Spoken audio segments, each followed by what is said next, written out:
Another person that we can talk about is somebody else who's been a contributor is Sherry Russell. Oh, we have been so lucky to have her write for us as well. And the article that we're highlighting right now or introducing is Traumatic Stress and Grief. Mm-hmm.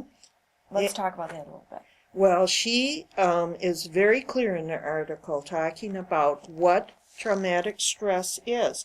You know, we know that grief causes stress. It's very true. But there are levels of it.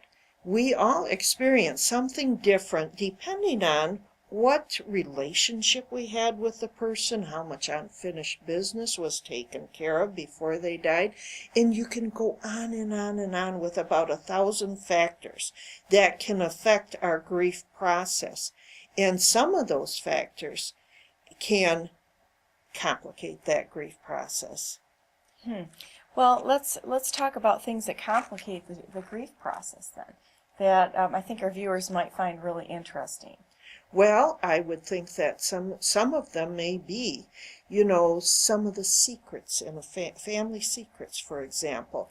I've worked with people who dad dies, and I'm supposed to be grieving, and I'm not, because you know what? Dad abused me, and he never talked about it. He never apologized. You know, that unfinished business, when a person takes their last breath and it wasn't taken care of, I call that the death of a dream.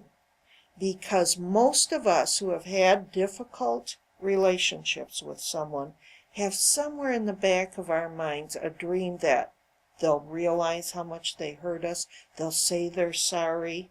Something will happen to resolve that situation. And when they take their last breath, we have to say, I have to resolve it. They're not going to do it for me. And that's a huge loss. And it's all tied with preconceived notions or ideas of how things should be or how they are. And that can spill over into the grief process, because I think most people do that. They do have those expectations, and it's a double-edged sword. Yes, and we so often personalize when we have a difficult relationship. We so often personalize that it was all my fault. Maybe he didn't apologize because maybe I deserved that. Mm-hmm. You know, we're pretty hard on ourselves in many circumstances. And we become traumatized if we're not able to get those things out. That is one of the basics of the grief process, that all those feelings that are within us need to come out. Mm-hmm.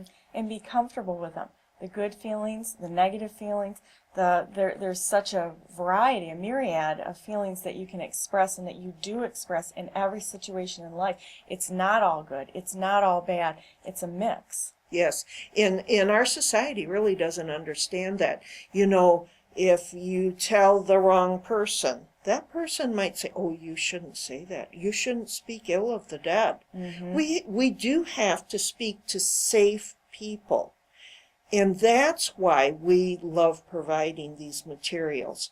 We're safe for people, and we can educate folks on how to respond to someone who says that, as well as the person who's hurting, to know that they're normal. If someone says to you, oh, you shouldn't say that, they're wrong. Maybe you should say that. You should be honest and truthful about how That's you're right. feeling, and have a great deal of grace and forgiveness for yourself, for the situation, because there isn't a 100% ideal situation. It's not possible. Doesn't happen. It doesn't exist. Well, check out some more of our resources. There's an article about this from Sherry Russell on traumatic stress and grief. It's a huge part of the grieving process. And be loving and kind to yourself as you go through this. It's a very complicated process. We're here to help you grieve and help those around you.